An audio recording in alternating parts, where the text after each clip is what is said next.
Au nom du Père, du Fils et du Saint-Esprit, ainsi soit-il. Alors, dans cette petite vidéo, ce sera la conclusion du premier livre de l'âme sur le calvaire, donc qui est disponible entièrement dans la playlist l'âme au calvaire ou l'âme sur le calvaire, qui est sur ma chaîne. Vous êtes dans playlist et vous pouvez y accéder. Il est temps à présent de fixer le fruit de nos réflexions et de nous mettre en état de profiter des grâces que Dieu nous a accordées. Pour cela, réglons les sentiments et les pratiques. C'est-à-dire, voyons quels sont les sentiments que nous devons prendre et les pratiques que nous pourrons observer. Les sentiments que ces considérations ont dû nous inspirer envers Jésus-Christ consistent surtout dans ces 3 points. La reconnaissance, l'amour et l'imitation. La reconnaissance, l'amour et l'imitation. La reconnaissance pour ses bienfaits, l'amour pour ses perfections, l'imitation de ses vertus. Premier sentiment, la reconnaissance envers cet adorable Sauveur. Que n'a-t-il pas fait et souffert pour nous? Il s'est rendu victime pour notre salut. Il a expié nos péchés. Il nous a réconciliés avec son Père céleste. Il nous a délivrés de la tyrannie du démon. Il nous a rétablis dans nos droits à l'héritage céleste. Enfin, il nous a donné ses mérites, son sang et sa vie. Fut-il jamais de reconnaissance si légitime et si bien fondée? Disons donc avec le prophète: Quid retribuam Domino pro omnibus quae retribuit mihi? Que pourrais-je rendre à mon divin Sauveur pour tous les bienfaits dont il m'a comblé? Et les sentiments de la plus juste, de la plus vive, de la plus tendre reconnaissance, quelque grands qu'ils soient, égaleront-ils jamais la grandeur de ses bienfaits? Second sentiment, l'amour envers Jésus-Christ. Un Dieu qui nous a aimés de l'amour le plus tendre, le plus ardent, le plus généreux, à combien de titres ne mérite-t-il pas notre amour? Dieu Sauveur, vous m'avez donné votre cœur, pourrais-je vous refuser le mien? Vous m'avez consacré vos mérites, votre sang, votre vie, pourrais-je ne pas vous consacrer ma tendresse et mes affections? Dieu d'amour, je n'ose assurer que je vous aime. Mais ce que je puis assurer, c'est que je désire de vous aimer de tout mon cœur et de toutes mes forces. C'est que je demande votre saint amour préférablement à tous les autres. C'est que j'espère de vous aimer éternellement, comme l'unique objet digne d'être infiniment et à jamais aimé. Ah, dois-je m'écrier avec l'apôtre embrasé d'amour, que celui qui m'aime, que celui qui n'aime pas le Seigneur Jésus soit anathème? Qui non amat Dominum Iesum Christum anathema sit. Troisième sentiment. Cependant, ne nous bornons pas à des sentiments stériles envers Jésus-Christ. À la vive reconnaissance de ses bienfaits et à l'amour ardent de ses perfections, ajoutons l'imitation solide de ses vertus. Il les a fait toutes éclater dans sa personne durant sa passion. Retraçons-les dans notre conduite. Mais parmi ces vertus, imitons surtout celles dont il a donné des exemples si touchants, si frappants dans sa passion. Son humilité. Son humilité. Il l'a porté jusqu'à s'anéantir lui-même pour nous. Exinavit. Exinanivit. Semet ipsum. 2. Son obéissance. Il s'est rendu obéissant jusqu'à la mort et à la mort de la croix. Factus obediens usque ad mortem. 3. Sa patience. On l'accuse de 1000 crimes. On l'outrage en toutes les manières et il garde un profond silence. Iesum autem tacebat. 4. Sa douceur. Toutes sortes de cruautés sont exercées envers lui par ses ennemis et par ses bourreaux. Et à l'égard de ses bourreaux et de ses ennemis, il ne montre jamais que la douceur de l'agneau. Sicut ovis ad oxionem ducetur. 5. Sa charité. Jusqu'à ouvrir son cœur et donner le nom d'ami à celui qui vient le trahir. Amice ad quid venisti. Jusqu'à prier et demander grâce pour ceux mêmes qui le font mourir. Pater, dimite illis. 6. Sa tendresse envers sa divine mère, qu'il recommande à son disciple bien-aimé et dans la personne duquel il nous l'a donné à nous-mêmes pour mère. Fili ecce mater tua. Son abandon, sa résignation entière entre les bras de son Père, à qui il offre ses derniers soupirs, en remettant son âme entre ses mains. In manus tua, Domine, commendo spiritum meum. 8. Sa persévérance jusqu'au dernier moment où les desseins de son Père sont accomplis et le grand ouvrage du salut des hommes entièrement consommé. Consummatum est.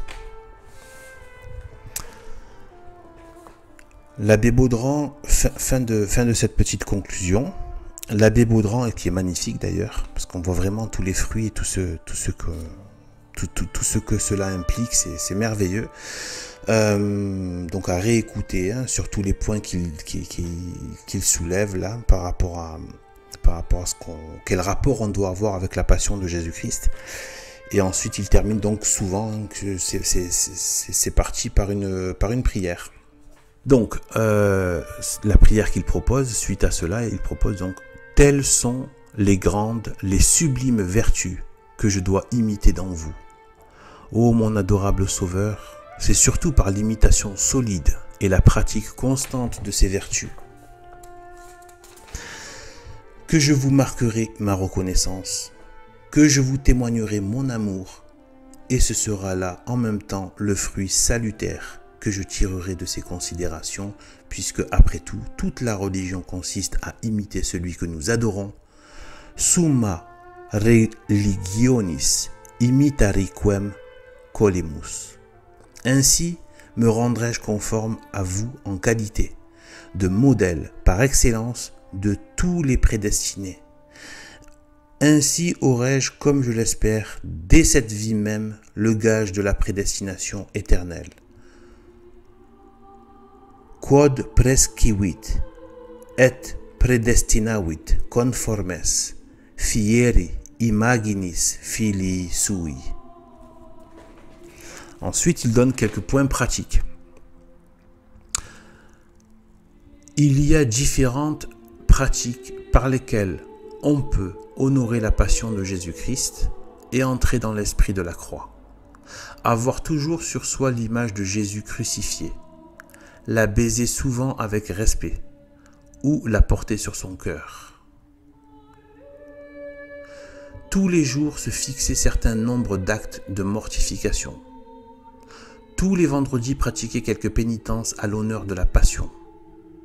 Je rappelle que vendredi, c'est un vendredi que Jésus-Christ a été flagellé, crucifié. Prendre avec soumission toutes les peines de son état et les afflictions de la vie telles que Dieu nous les enverra. Tout ce qui nous viendra de sa main nous sera précieux. Tout ce qui viendra de sa main nous sera précieux. Unir nos croix avec celles de Jésus-Christ. Cette union les adoucira et les sanctifiera. Ne pas tant nous plaindre de nos croix, mais les souffrir en silence entre Dieu et nous. Quand on aura quelque affliction nouvelle, venir d'abord l'offrir à Jésus-Christ au pied de la croix, lui en faire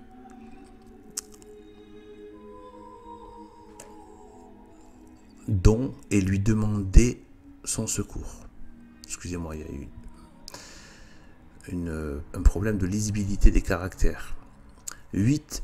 Regarder chacune de nos croix comme une portion de celle de Jésus-Christ. Nous imaginer que Jésus-Christ nous met à la place de Simon le Cyrénéen pour le soulager du fardeau de la croix. Offrir souvent le sacrifice de notre vie en union de sacrifice de Jésus-Christ sur la croix. Ce serait encore une pratique bien salutaire de faire chaque mois un jour de retraite ou de recueillement, comme si on était sur le calvaire. La piété, la ferveur et l'amour divin inspireront aux âmes fidèles bien d'autres pratiques saintes et salutaires.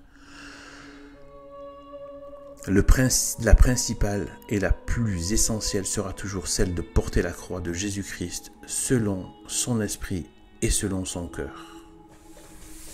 Fin.